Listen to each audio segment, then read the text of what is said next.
Gümüş. Ancaq danışanda mən ara baxdım. Son zamanlar bu əlaqəni eşidən Qoşub gəldim. bu beyinlə Biz uzun podkast çəkəməyəcəyik. Siz yola verin gəlsin bizi. Burada Aynur'un zoomluyun da qəşəng danışır. Mən nə edirsən?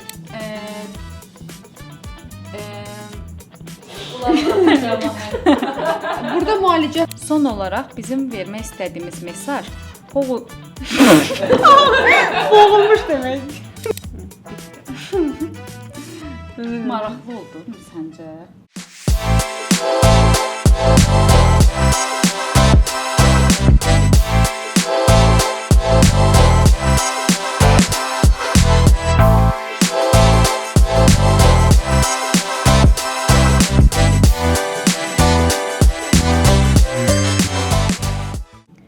Beyin-bağırsaq əlaqəsi son zamanların ən aktual mövzusu olub, hətta elmi araşdırmaların diqqət mərkəzində olan bir mövzudur. Mən gastroenteroloq doktor Aynurə Mən nevroloq Leyla Məsimova. bu mövzuya öz pəncərəmizdən baxmağa çalışacağıq. Öncəliklə beyin-bağırsaq əlaqəsi. Doktor, beyin-bağırsaq əlaqəsi həqiqətən varmı? Əgər varsa, beyin-bağırsaq əlaqəsi nə deməkdir? Bəli, var. Beyin-bağırsaq əlaqəsi mərkəzi sinir sistemi ilə, yəni beyinlə həzm sistemi orqanları arasında mübadilənin ötürülməsində rol oynayan mürəkkəb bir şəbəkədir əslində. Bu bir neçə mexanizmlə həyata keçirilir, iki tərəflidir. Necə ki beynimizdən periferiyaya siqnallar ötürülürsə, həzm sistemimizdən də beynimizə siqnallar ötürülür və bu şəbəkəni tamamlayır. O zaman ikinci sualım belə olsun. Bu məlumat mübadiləsi nə deməkdir və hansı yollarla icra olunur? Bu yenə dediyimiz kimi çox mürəkkəb bir sistemdir. Burada avtonom sinir sistemi, həzm sistemi, bağırsaq mikrobiotası, iltihabi mexanizmlər hamısı birlikdə qarşılıqlı çalışaraq bu sistemi, şəbəkəni oluşturur və arasındakı mübadilə ilə siqnalların ötürülməsinə təmin edir. O zaman sonrakı sualımı belə vermək istəyirəm. Bizim orqanizmamızda bəllidir. Bir beynimiz var, yəni bir mərkəzi sinir sistemimiz var. Beynimiz ola-ola bəs bağırsağa niyə ikinci beyin deyilir? Bəli, biz bağırsağımıza ikinci beyin deyə bilirik. Səbəbi də budur ki, həzm sistemimizdə, özəlliklə nazik bağırsaqda, mədədə, yoğun bağırsağın divarında beynimizdən bağımsız çalışan yüz milyonlarca hüceyrələr var. Bu hüceyrələrin funksiyaları nədir bəs? Nə edir? Öncəliklə bağırsaq hərəkətliliyini artıraraq qidanın ötürülməsinə, həzm sistemində iştirak edən şirələrin ifrazına və bağırsaq ətrafındakı qan dövranının tənzimlənməsində bir rol oynayır. Bu səbəbdəndir ki, biz bağırsağımıza ikinci beyin deyə bilirik. Doktor, tamam anladıq. Beyin və bağırsaq əlaqəsi var və bunlar bir-biri arasında mütəmadiyyən müxtəlif yollarla əlaqədədirlər. Və biz poliklinikada gastroenterologlar çox görürük. Ən az 6 ay, hətta elə olub xəstələr 10 illərlə qarın ağrısı var. Dəfələrlə həkimə gedirlər, dəfələrlə müayinə olublar. Hansı müayinələr? Qan analizləri normal, radiolojik müayinələri normal, endoskopik müayinələri normal, amma onların həyatını məcazi mənada desək zəhərə çevirən bir şikayətləri var. Qarın ağrısı. Əldə tutar və ya gözlə görülür bir patologiya yoxdur, amma ortada xəstənin bir şikayəti var. Qarnım ağrıyır. Bəs onda bu uydurma bir şikayətdirmi, yoxsa gerçəkdən real olaraq bu xəstənin belə bir şikayəti varmı? Xeyr, bu uydurma deyil əlbəttə ki. Burada əslində nəyə baxırıq? Ağrının mənbəyinə deyil, ağrının harda ötürüldüyü və harda şərh olduğu mərkəzə baxmaq lazımdır. Yəni mərkəzi sinir sisteminə baxmaq lazımdır. Biz buna tibbi olaraq mərkəzi mənşəli qarın ağrısı sindromu deyirik.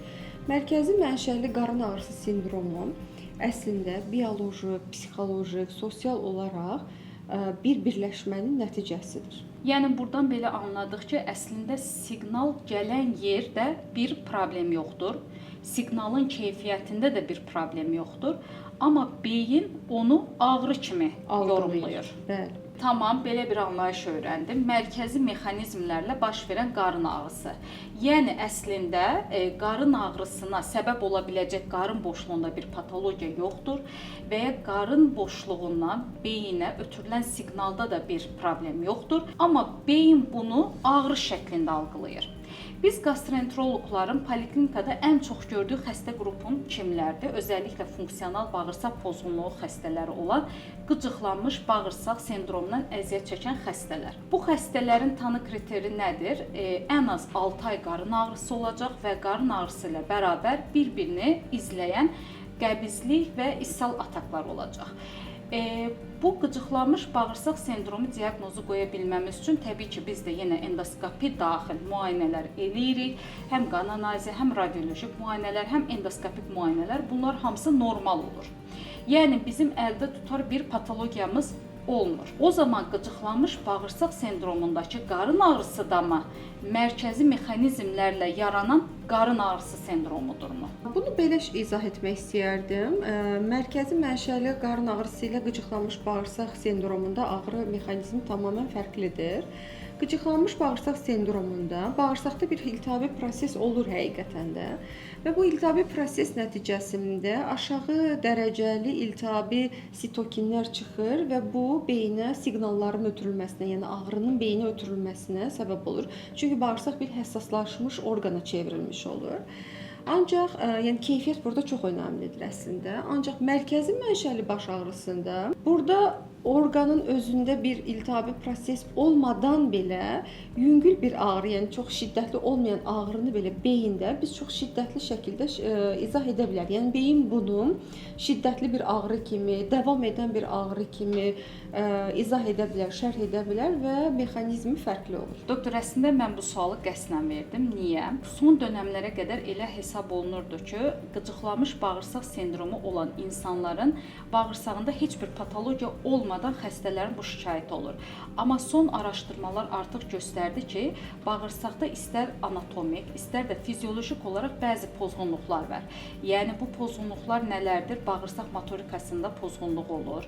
Bağırsaq mikroflorasında, yəni bağırsaq bakteriyalarında keyfiyyətində bir pozğunluq olur. Eyni zamanda bağırsaq divarının sellikli qışasında minimal da olsa xəfif bir iltihab olur və iltihab bağlı da bağırsaq divarında keçiriciliyi artmış olur. Demək, qıcıqlanmış bağırsaq sendromunu bağırsaqda bu mikroskopik pozğunluqlara səbəb ola biləcək bir sıra amillər var. Bu amillərdən biri də stressdir. Bəs stress nədir? Stresi bu şəkildə yorumlayaq. Hamımızın bir yaşam tərzi var. İstər ailə həyatı olsun, istər iş həyatı olsun, istər sosial bir həyat olsun. Ancaq bəzən burada haşiyələr, kənara çıxmalar olur. Yəni biz səyahətə gedə bilirik və ya bir toplantılara qatıla bilirik. Bu zaman bədənimizdə stres, bəli, xəstəlik, ölüm.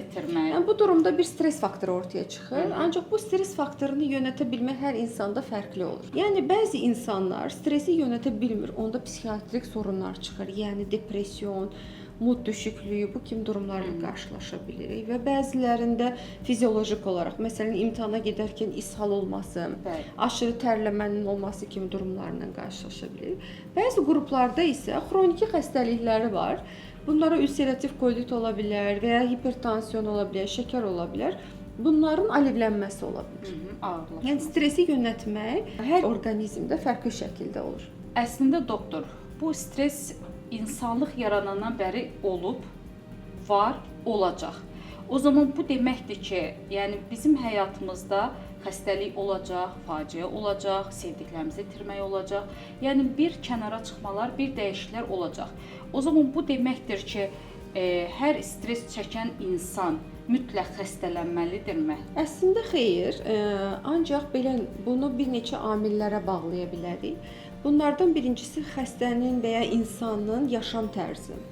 İkincisi onun bir həyat təcrübəsi, aldığı eğitim, streslə mücadilə etmə yetənəyinin nə qədər olması ilə əlaqədardır. Yəni belə deyək də, hər kəs öz potensialına görə, öz davamlılığı, öz xarakterinə görə stresə müəyyən şəkildə reaksiya verir. Bəli. Və bu stresə uyğunlaşa bilməyən ya fiziolojik olaraq orqanizmə ağrı şəklində, ishal şəklində, qəbizlik şəklində, yanma şəklində orqanizmə bir şeyi hayqırmağa çalışır ya da mərkəzi sistem stressdir, tədirginlikdir, gərginlikdir, depressiya şəklində hayqırmağa çalışır. Niyə belə dedim? Çünki burada bir mesaj vermək istəyirəm. Əgər məni təsdiqləyərsənsə, stres tək başına bir xəstəlik yaratmır.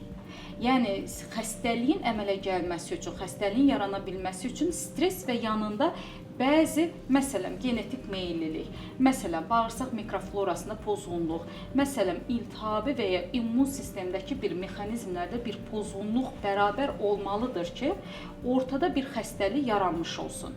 Əslində stressin özü sadəcə şikayət, sadəcə simptom yarada bilir və ya var olan bir xəstəliyin simptomlarını ağırlaşdıra bilir. O zaman başqa bir yöndən sual verim. Bəs stress əslində nə gözlə görülür, nə əllə tutulur, bir varlıq deyil. Bəs stress bağırsağa necə təsir edir? Bağırsaqda o zaman hansı proseslər gedir? Stress olduğu zaman bağırsaqda bir qıcıqlanma, bir hərəkətlilik, iltihabi prosesin artması müşahidə olunur. İltihabi prosesin artdığı zaman beyinə siqnallar ötürülür və bu da bağırsağın həssasiyyətinin artmasına səbəb olur. Stress və psixoloji gərginlik beyindən bağırsağa siqnalların ötürülməsinə, bu siqnalların ötürüldüyü zaman bağırsaqdakı sinir uclarının aktivləşməsinə, iltihabi prosesin artmasına və bağırsağın daha həssas olmasına gətirib çıxarır. Bağırsaq divarında həssasiyyətin artması. Bu çox önəmli bir nöqtədir. Əslində burada xəstələrə bir mesaj vermək istəyirəm. Bu mesaj nədir? Poliklinikada da köpdən, şişkinlikdən əziyyət çəkən insanlarda hər zaman bu təcrübəni deyirəm. Deyirəm ki, köpdən, şişkinlikdən əziyyət çəkən insanların kompüter tomoqrafiyada bağırsaq mənfəzindəki qazın miqdarına, həcminə baxıblar. Əslində heç bir qazın nə miqdarında, nə həcmində artış yoxdur.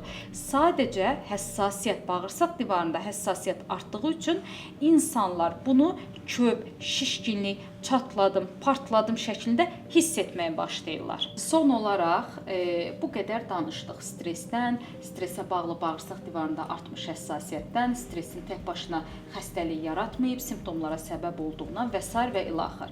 Amma bu podkastımızı son olaraq bizi dinləyənlərə ümidverici bir şəkildə bağlamaq istəyirəm. Yəni bu şeylərdən, az öncə sadaladığımız simptomlardan əziyyət çəkən insanlar var və bunlar həkimə müraciət etsinmi?